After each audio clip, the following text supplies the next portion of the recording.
নমস্কার বন্ধুরা, good morning. Welcome back to our channel. আমি অনুমিতা, ব্লগার অনুমিতাতে তোমাদের সবাইকে অনেক ভালোবাসার অনেক স্বাগত। আই হোপ তোমরা খুব ভালো আছো, সুস্থ আছো, আর আমিও ভালো আছি। এখন স্নানটা করে দেখো চলে এসেছি আমি ঠাকুর ফুল তুলতে, কারণ এখন বাজে প্রায় 6টা থেকে 6:30টার কাছাকাছি বাজে। কিন্তু সারাদিনের তাপমাত্রাটা এতটাই বেশি যে ভোরবেলা উঠে না স্নান না করলেও হয় না। মানে মিনিমাম আমি দিনে 3বার তো স্নান করি, এই সকালবেলা, দুপুরবেলা একবার, আর ঘুমোতে যাওয়ার আগে একবার। তো দেখো পরিবেশটা দেখো অসম্ভব সুন্দর লাগছে সকালবেলা, কিন্তু এতটাই গরম যে সেটা আর সহ্য করার বাইরে। তো দেখো গোপাল সোনা, গোপু সোনা থেকে শুরু করে সবাইকেই কিন্তু আমার ভোগ লাগানো হয়ে গেছে। এটা সকালবেলার ভোগটা দিয়েছি, দুপুরবেলার ভোগটাও দেব, তবে দুপুরবেলা। আর এখন দেখো এই যে জামা কাপড়গুলো আমি এখনও মেলিনি, তো সেই জন্য জামা কাপড়গুলো মেলে দেব। আর যেসব বন্ধুরা আমার চ্যানেলে নতুন, অবশ্যই চ্যানেলটা সাবস্ক্রাইব করে পাশে থেকো, অল নোটিফিকেশানটি অন করে দিও নিত্য নতুন ভিডিও পাওয়ার জন্য। আর যারা অলরেডি চ্যানেলটা সাবস্ক্রাইব করে দিয়েছো সবাইকে অসংখ্য অসংখ্য ধন্যবাদ। আর তোমাদের অসংখ্য অসংখ্য ধন্যবাদ আমাকে এতটা ভালোবাসা দেওয়ার জন্য, এত সুন্দর সুন্দর কমেন্ট করার জন্য। তো আজকেও কিছু বন্ধুদের চ্যানেলের নাম নিয়ে কিন্তু আমি তোমাদের কমেন্টের রিপ্লাইটা দেব। কিন্তু সবার কাছে আজকেও আমি ক্ষমা চেয়ে নিচ্ছি যে আমি ইনশর্ট দিয়ে যে ভিডিওটা তোমাদেরকে এডিট করা দেখাবো বলেছিলাম, সত্যি দেখাতে পারিনি, কারণ আমার শরীরটা না প্রচণ্ড খারাপ। তো সেই জন্যই কিন্তু দেখাতে পারিনি। তো আজকে আমি তো ভয়েস এই ভিডিওটা গতকালকে তৈরি করা ছিল, আর আজকে আমি কোনো ভিডিওই শ্যুট করতে পারিনি, এতটাই অসুস্থ। তো আমি সেই জন্য আগামীকাল তোমাদের অবশ্যই ইনশর্ট দিয়ে ভিডিও তৈরি করাই দেখাবো, কিভাবে ভিডিওটা এডিট করতে হয়। তো এদিকে দেখো আমি চলে এসেছি রান্না করব বলে সবজি কাটতে। আর হ্যাঁ, হঠাৎ দেখি একজন কমেন্ট করেছে, ওনার নাম জয়িতা ব্যানার্জি, চ্যানেলের নাম কিনা জানি না, তো ইমেলে এই নামটাই দেওয়া আছে। তো আমি কি বাসি কাপড়ে রান্না করি? তো তার আগে আমি বাসি কাপড়ে রান্না করি কিনা সেই রিপ্লাইটা আমি পরে দেবো। তার আগে একটা কথা বলবো, এই পশ্চিমবঙ্গে, ভারতবর্ষের কথা আমি বলতে পারবো না, কারণ ভারতবর্ষে কিন্তু প্রচুর গরিব মানুষ আছে, কিন্তু এই পশ্চিমবঙ্গে এমন গরিব মানুষ আছে যারা কিন্তু দুবেলা ঠিকমতো ভাত জোটাতে পারে না, জামা কাপড় তো দূরের কথা।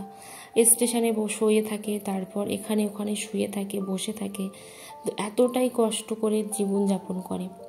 তো একটা জামা কিন্তু তাদের কাছে অনেক, হয়তো একটা কিছু পরে আরেকটা কিছু ধুয়ে দেয়, এরকমও আছে যে সায়া ব্লাউজটা পরে হয়তো শাড়িটা ধুয়ে দিল কিংবা নাইটিটা ধুয়ে দিল, এমন কিন্তু মানুষ আছে। আর ছোটোবেলার থেকে একটা জিনিস দেখে এসেছি, যে অভাব কারে বলে, গরিব কারে বলে, এই জিনিসগুলো দেখে এসেছি। তাই এই যে বাসি কাপড় বা শুদ্ধ কাপড়, এই কথাগুলো না সব জায়গায় চলে না, কারণ এগুলো শুধু বড়লোকদের ক্ষেত্রেই প্রযোজ্য বলে আমার মনে হয়। তো আমি সবাইকে কিন্তু বলিনি কথাটা, সবাই কিন্তু কিছু মনে করো না। আর আমি যদি কোনো ভুল বলে থাকি তাহলেও আমাকে ক্ষমা করে দিও। আর হ্যাঁ, আমার যদি কথা বলে থাকি, আমি নাইটি কিন্তু বেশিটাই পরি, আমার 3টে নাইটি। তো আরেকটা নাইটি আছে, কিন্তু গরমের জন্য আমি পরতে পারি না। আর ওই যে আমি প্রথমেই বলেছি আমি দিনে 3বার স্নান করি, বেশিরভাগই দিনে 3বার স্নান করি, তাই একটা নাইটি যে কখন কিভাবে পরছি কিচ্ছু বলার নেই।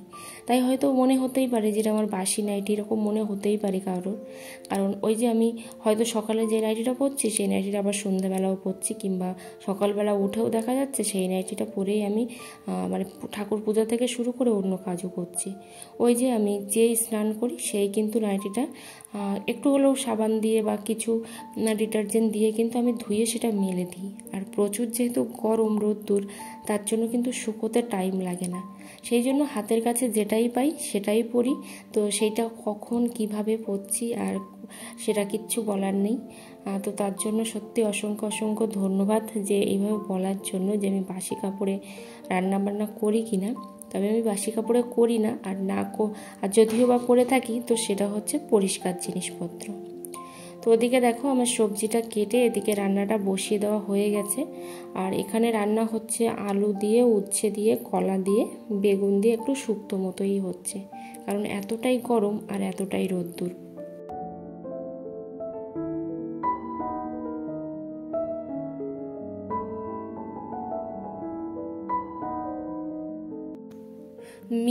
মামন ব্লগ।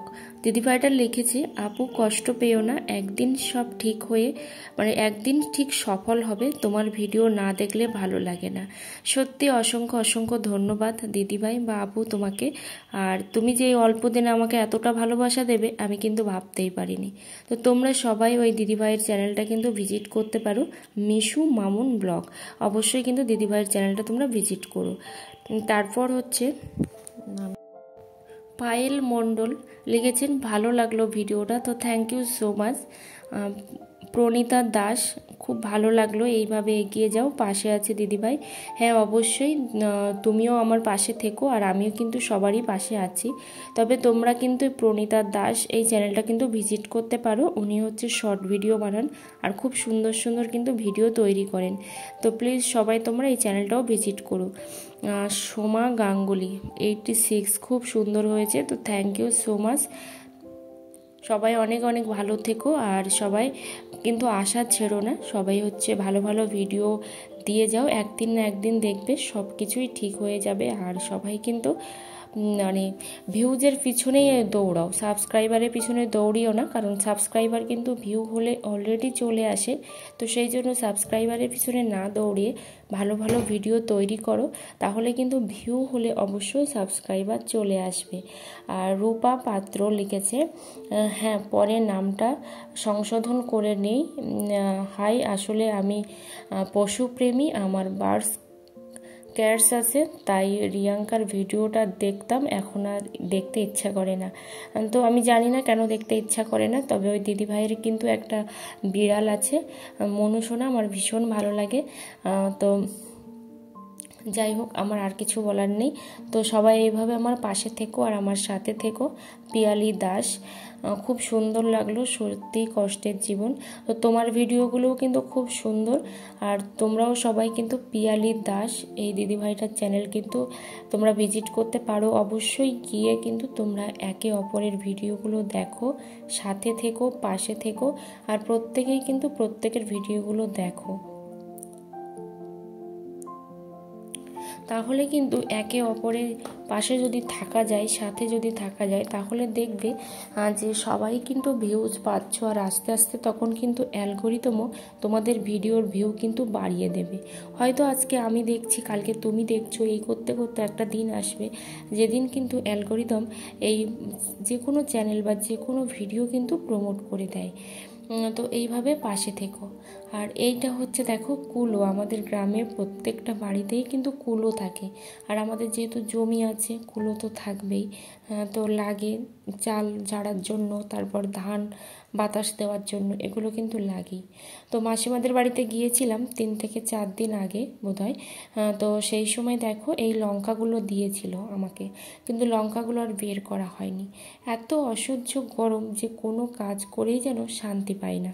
তো মাঝে মধ্যে মনে হয় যে যেদিকে শীতের দেশ তো সেই দিকে চলে যাই, গরমের সময় সেখানে গিয়ে থাকবো, আর গরম কেটে গেলে চলে আসবো, কিন্তু সেটা তো আর পসিবল নয়।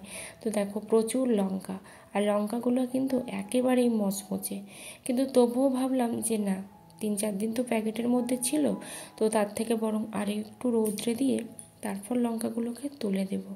আর তোমরা সত্যি কিছু মনে করো না যে তোমাদেরকে আমি দেখাতে পারিনি ইনশর্ট দিয়ে ভিডিওটা এডিট করা, কারণ সত্যি আমি প্রচণ্ড অসুস্থ। তো সেই জন্য, এটা যেহেতু আগের দিনের ভিডিও, সেই জন্য তোমরা বুঝতেই পারবে না। এখানে দেখো মেলে দিয়েছি লঙ্কাগুলো। আর me and my twin baby দিদিভাইয়ের ভিডিওগুলো তোমরা সবাই দেখো, খুব ভালো ভালো ভিডিও পোস্ট করে, আর দিদিভাইটাও কিন্তু ভীষণই ভালো, ভীষণই ভালো। অবশ্যই কিন্তু দেখো ভিডিওগুলো। তো এখন বিকালবেলা, তো দেখো আমি লঙ্কাগুলো এই কৌটার মধ্যে বেশ কিছুটা ভরে দেব, সব কটা তো আর হবে না। আর তোমরা যারা আমার পাশে আছো, আমার সাথে আছো, অবশ্যই চ্যানেলটা সাবস্ক্রাইব করে পাশে থেকো। আর কোথাও যদি কোনো ভুল ত্রুটি বলে থাকি অবশ্যই কিন্তু নিজ গুণে ক্ষমা করে দিও। আর সবাই এভাবে আমার সাথে থাকলে তবেই কিন্তু আমি সামনের দিকে এগিয়ে যেতে পারবো। সবাই আমাকে আশীর্বাদ করো যেন আমি সামনের দিকে এগিয়ে যেতে পারি। আজকের মতো টাটা।